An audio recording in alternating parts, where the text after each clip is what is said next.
Hello, you beautiful individuals. Well, back again with Kent Hovind's channel. Not Kent Hovind, though, unless he's in this video later on. I don't know. They just released this today. Dinosaurs living among humans. Yeah, so I had to take a look. And it's this guy again. I think wasn't he the static electricity guy? Pretty sure he was. What's his name? Oh, that doesn't say his name. It just says, where God gets glory for his creation. Okay, never mind. Thought that was going to say his name. It might be down here somewhere, but that's not important. Let's just jump on into this. It's only 3 minutes, 40 seconds long. Should be a pretty quick one. Dinosaur Adventureland.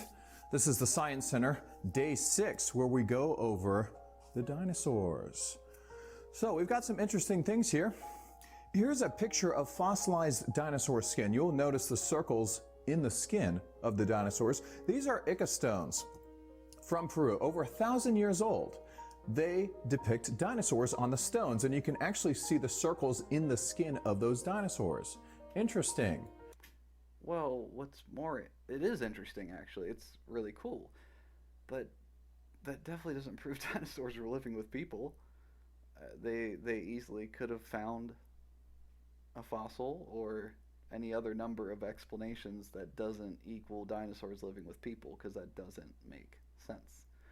And I wanted to point something out. They always put some kind of music on there. Now, I've been trying hard not to get the copyright claims. You know, I mean, it really doesn't make a difference. You'll see the video regardless. It won't take the video down. I've never had a takedown request. But I do wonder if the music is part of that. If they try, because like, I did all right there for a minute with doing this format where I don't show a full screen video. But then the last one I did over about Matt Powell, I got a copyright claim because of the music. And I'm curious to know if they do that for that reason or if they just do it for artistic purposes. You know, I don't know. Maybe both. Just an interesting side note. How did they know about dinosaurs 1,000 years ago? We only started piecing the bones together in the 1800s. Well, I mean, yes and no. That's highly debatable. I mean, there's theories that, you know, depictions of dragons and stuff come from these fossils, and you don't have to piece every one together. Some of them are, you know, basically fully formed. It's rare, of course, but it does happen. And of course, if the farther you go back, the more likely you'd be to find something like that, but simply because you have less time for it to get covered up. I mean, not much time. You're talking fractions of years compared to, you know, how long ago it actually was. But still, all of those make way more sense than dinosaurs living with people, because if that were the case, why wouldn't we have, like, why wouldn't there be proper records of this? Why wouldn't there be, you know, stories of these people walking beside them and running for their lives from these massive creatures? Like, you have stuff like this, sure, but chances are this is more artistic in nature than it is supposed to be taken literally. But okay. How did they know? How did they know specifically what the skin looked like? We can... Well, they didn't. Just like we don't, technically. I mean, it's that simple. Like, we have plenty of theories and very good ones, but you can't technically know because we'd never seen them. We can compare that skin to other reptiles here. We can see the circles in their skin. You got the Draco flying lizards. Reptiles never stop growing. Yeah, but here's the issue with that is most dinosaurs trace back to birds as opposed to reptiles. Obviously, they share ancestors and stuff, but still, the dinosaurs were probably more likely bird-like as opposed to reptile-like. It really probably kind of a mixture of both, but you know, I'm obviously not an expert in any of this. But still, that's just ridiculous. And also, by the way, people didn't live that long. They didn't live 950 years, 600 years, 400 years. That's just something stupid that they love to claim. About their lifetimes. On day 2, we go over Dr. Hovind's canopy theory. Mr. Hovind. Mr. Hovind. He's not a doctor. He has no doctorate. He has no college degree. He is not a teacher. He is just a man who lies. If there was an ice canopy that encapsulated the world when God originally created it, which there wasn't. You know, you're starting to sound a bit like a flat earther, my man. You better be careful. It's likely that we had more oxygen and more air pressure. We actually find the proof of this in fossilized amber with the air bubbles that have 32% oxygen in them. Okay, so how are you okay with that? But you guys aren't okay with the air bubbles that are trapped in 650,000 plus layers of ice that we actually study, that are accurate. What? We're only breathing in 21%, so that's 50% more oxygen. So if the reptiles had 50% more oxygen under greater air pressure, they would be growing much, much bigger. They would live a lot longer. Here we've got one of Dr. Hovind's longevity charts here. People living before the flood into their 900s, floods happening here, and you see how the ages drop off rapidly after the flood. Yeah, because they have to, because you have to try to fit it into this 6,000 year timeline, which is ridiculous. Well, it says during the flood, the fountains of the deep broke open. So if the crust of the earth was one solid piece before that flood, imagine all the pressure built up under the crust. If all of a sudden it gets released with enough force, it might be shooting rocks up into the atmosphere. If that ice canopy's there, it would shatter. All the super cold ice being magnetic would have been drawn to the poles. Whoa, whoa, whoa, whoa. What? Why would it be magnetic? That doesn't even make sense. Why would ice be magnetic? What?